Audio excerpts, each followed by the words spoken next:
Hello, we're back. So, if you are at all like an avid reader, most likely, especially in a YA genre, you will have heard of the book Looking for Alaska by John Green. It came out in 2005.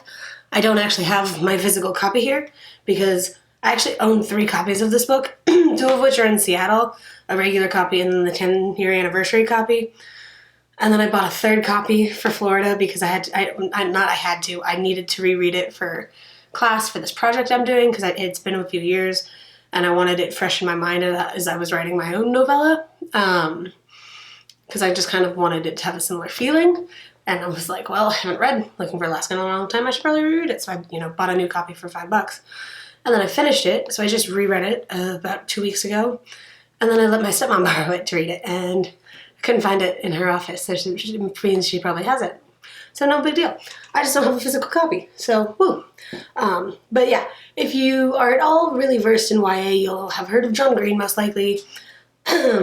He's written many, books that are very popular, like Looking for Alaska, The Fault in Our Stars, Turtles All the Way Down, Paper Towns, Will Grayson, and Abundance of Catherines. But if you have heard of Looking for Alaska, let me just say that sentence 18 times. You'll know that Hulu, you'll most likely know that Hulu just did a show of it. They turned the book into a season of television. I personally don't know if there's going to be a 2nd season, and I'm really praying there's not. I decided I wanted to talk about both the book and the show and kind of just compare them. So this will be kind of like a mixed book TV show review. So yay. And I know reviewing this seems a little weird nowadays since, this book is 14 years old. We're going to talk about Looking for Alaska, which if you haven't read it or watched it, this video is going to be full of spoilers. So just a forewarning, if you don't want spoilers, leave now, go read or watch it, and then come back. Woohoo! So Looking for Alaska is a book about a teenage boy, I think he's a junior in high school, who decides to go off to a boarding school that his dad went to in Alabama. They're from Orlando, Florida. And because he is looking for his great perhaps. Our main character's name is Miles Pudge Halter, and he's obsessed with people's last words. And one of those being the last words of... Oh no, whose last words were those? I have to look it up. So, I had to look it up. Sorry, that took me a second. So Miles is going to Alabama because he wants to find his great perhaps because of the last words of, I'm going to butcher the name of this person, Francois Reblas. I totally butchered that. It's French. I think it's French, but Francois Reblas. We're gonna pretend that's correct, and it's probably not. But his last words before dying were, I go to seek a great perhaps. And Miles, Pudge, decides that he wants to find his great perhaps before he dies, like the rest of us. So he goes to Culver Creek, and he lives there on campus, obviously, because, his family's in Florida, he's in Alabama, and he befriends this really smart guy named the Colonel, who happens to be his roommate. And he also befriends Takumi and Lara and Alaska Young, who is our lovely other protagonist. I don't know, I guess the 3 of them are Pudge, Colonel, and Alaska, but it's great. And,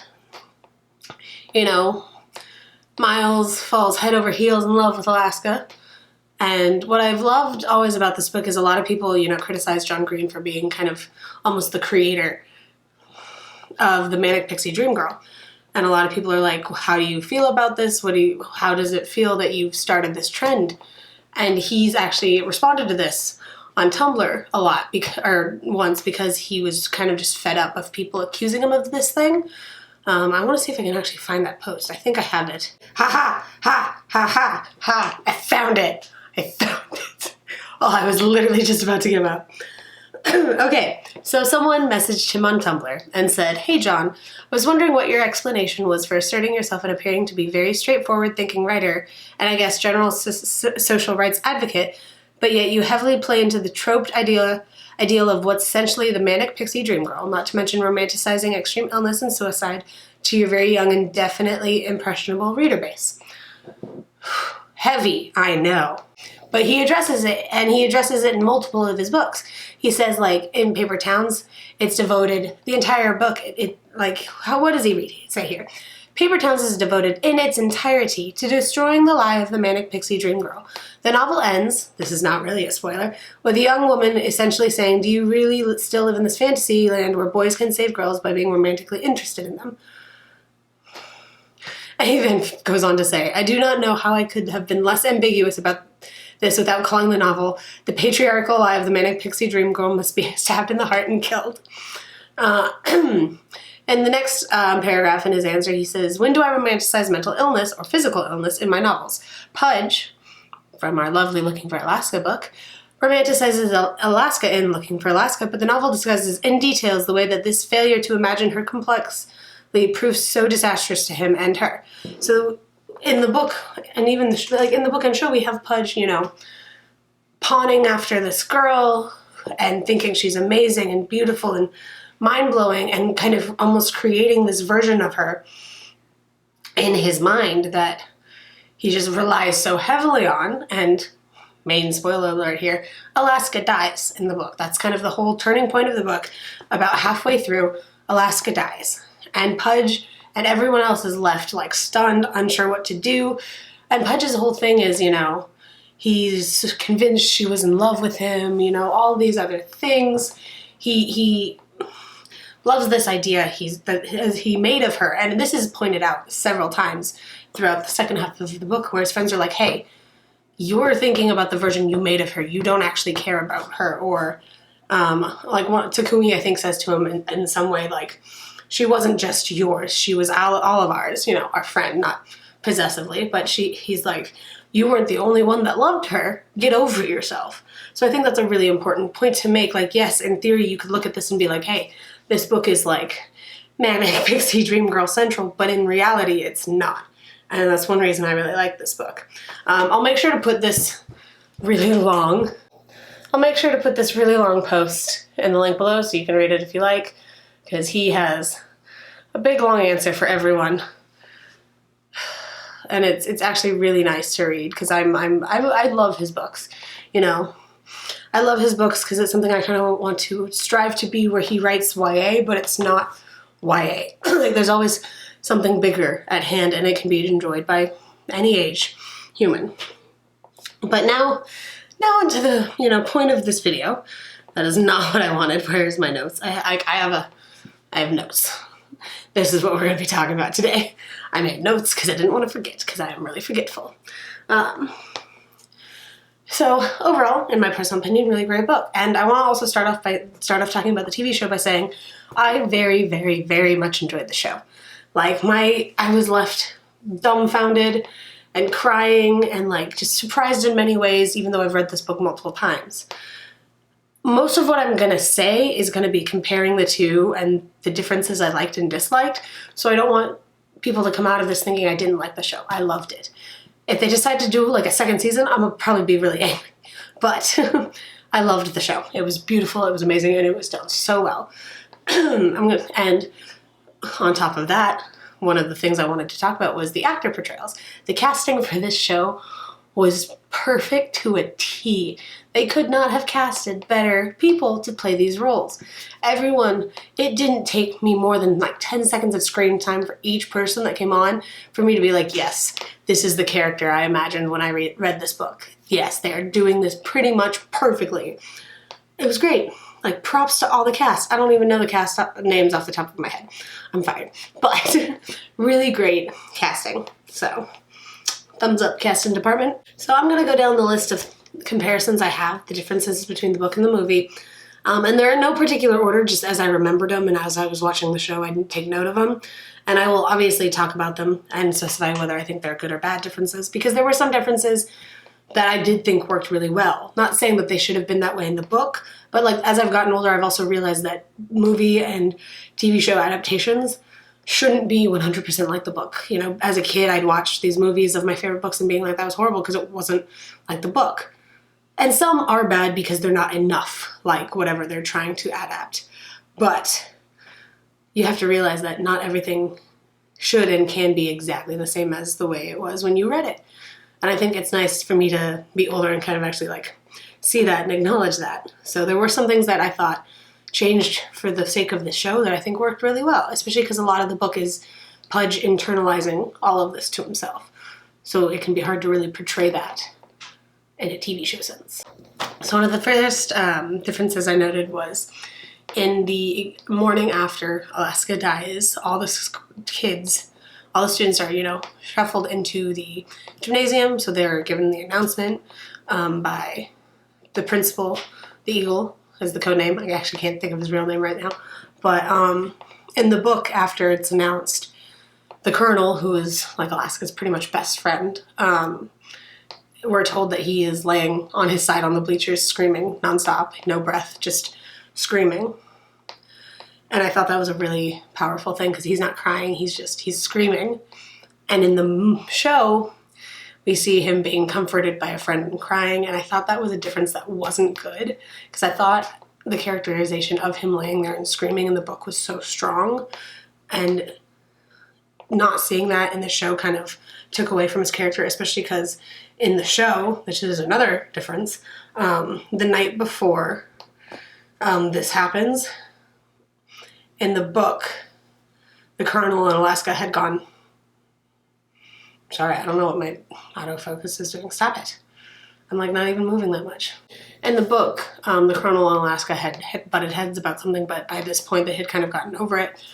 Whereas in the show, the Colonel's about to get kicked out of Culver Creek because of what happened, and he gets drunk and he fully blames Alaska and they get into a big fight. So then the next day we see him crying on the bleachers, and I think because of that distinction, which was also not one of my favorite differences between the two, that's when the screaming was, I feel like, even more warranted, because I feel like if I had been Colonel, I would have felt, endlessly guilty, not only about letting her go, but about fighting with her about something relatively dumb. Not dumb, but getting drunk and then blaming her for stuff that wasn't totally her fault, like butterfly effect stuff. Like, yeah, she did this thing that caused these other things to happen, but it was not directly her fault, if that makes sense. So I didn't love that difference. Another thing that was different was in the book, Alaska and Pudge get close, but not really super close, especially not romantically, because she's dating Jake the entire time up until she dies. And in the book and in the movie, her and Jake break up because she kind of breaks up with him because she realizes that there's this other girl that would be a lot better fit for him. And while she loves him and she knows he loves her, she just knows that this other person would be better for him, whether he likes them or not, and that she will never be what he needs. And I thought that was, first of all, really big of her, while also being kind of crazy of her, because she's a teenager, so we all do. I say we all, I'm not a teenager anymore.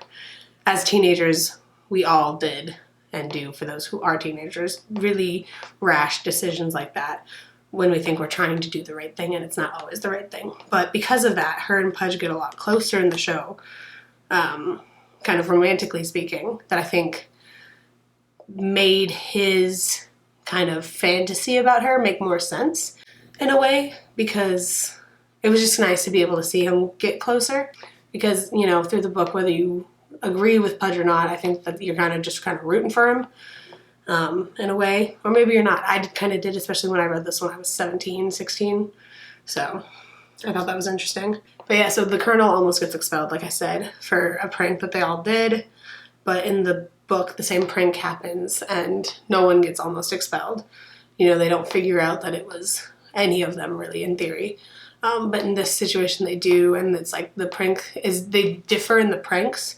So in the movie they send out, report cards, in a sense, to all the families of these people they don't like, whereas in the show they sent in fake college applications. So it's a bit more severe, and lawyers get involved and stuff and threaten to sue the school if they don't expel the Colonel. So I didn't like that difference. I liked the original prank better. I didn't think that doing the college applications versus the report cards being sent home really gave us anything aside from an excuse for Alaska and the Colonel to fight the night she dies. I didn't think it actually gave us anything. At the very end, not the very end, but towards the very end of the book, after Alaska's died and the school, both the book and movie, and the school dedicates a bench to her in her honor as some memoriam, Takumi, Pudge, and Colonel think, oh, that's not enough, you know. So they decided to do a memorial prank for Alaska, which she had planned for their senior prank, but obviously wasn't going to execute.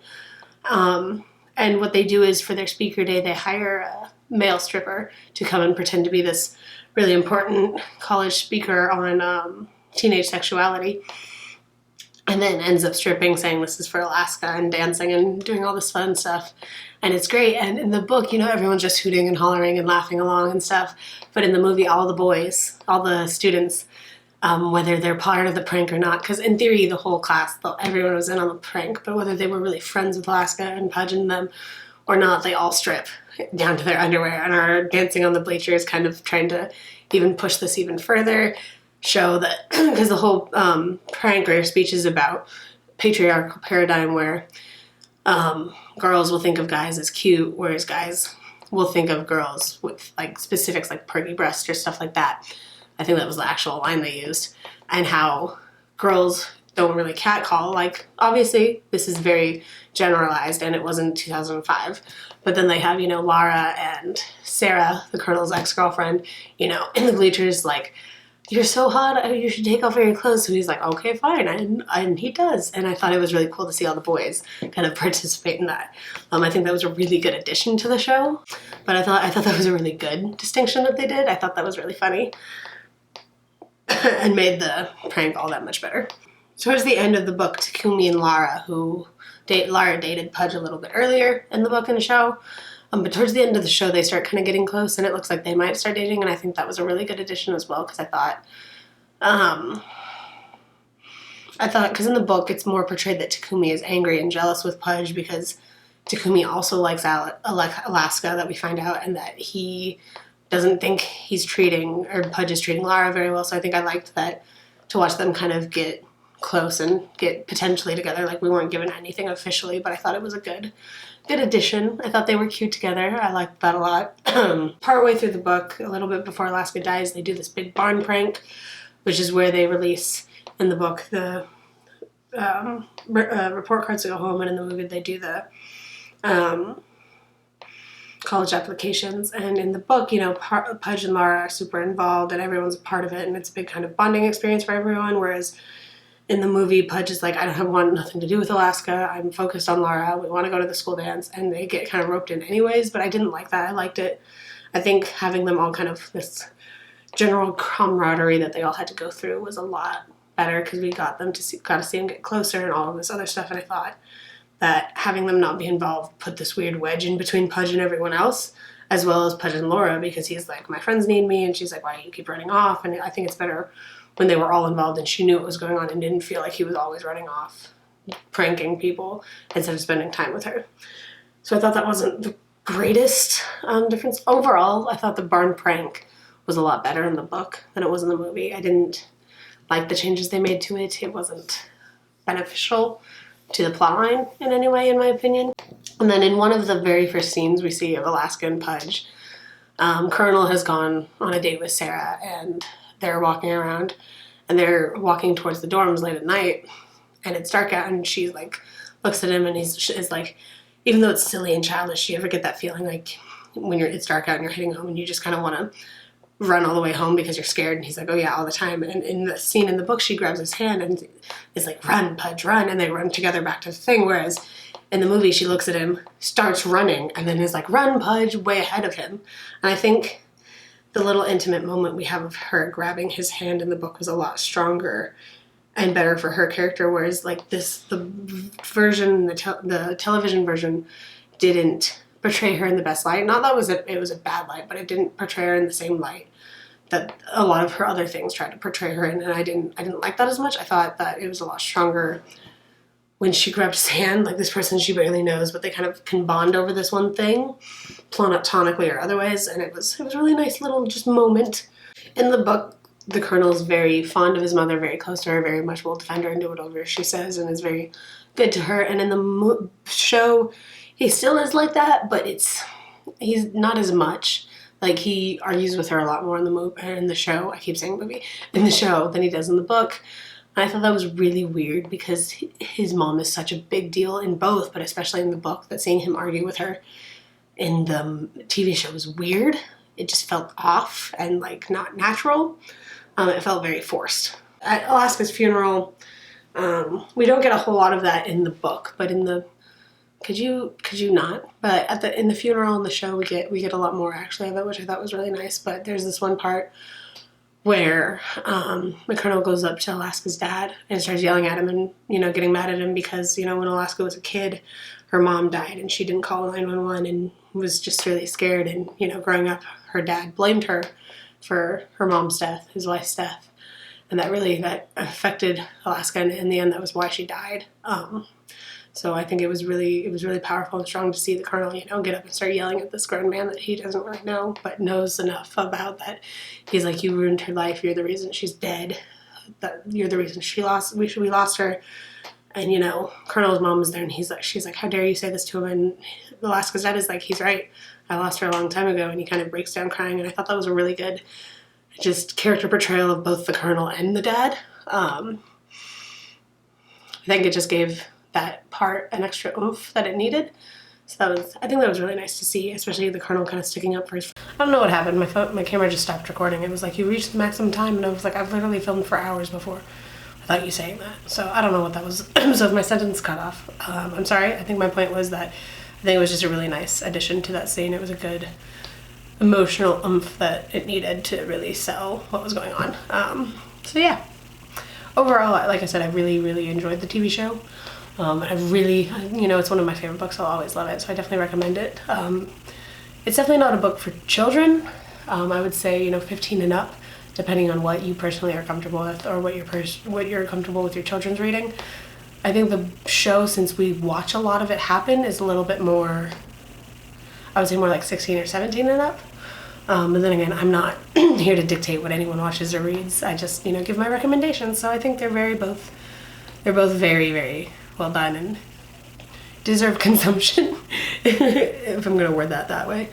You know, I give John Green mad props for writing this book, and I give Hulu mad props for doing it justice. You know, I remember hearing about it being turned into a TV show, and I was so worried because it's a favorite book of mine, and I was like, oh, they're just going to screw this up. It's going to be horrible, like most adaptations that we see, but I thought they did a really good job. So props to Hulu and John Green. I definitely recommend checking out both. Like I said, I'll put the Tumblr post I was talking about down below. But yeah, that'll be it for today. If you enjoyed what you saw, don't forget to give me a like down below. It definitely helps me out and makes me know that you want more. And if you're new to the channel, go ahead and give it a subscribe. I'll be around for a while. But that's gonna be it for today. Thanks for tuning in, and I'll see you later. Bye, book nerds.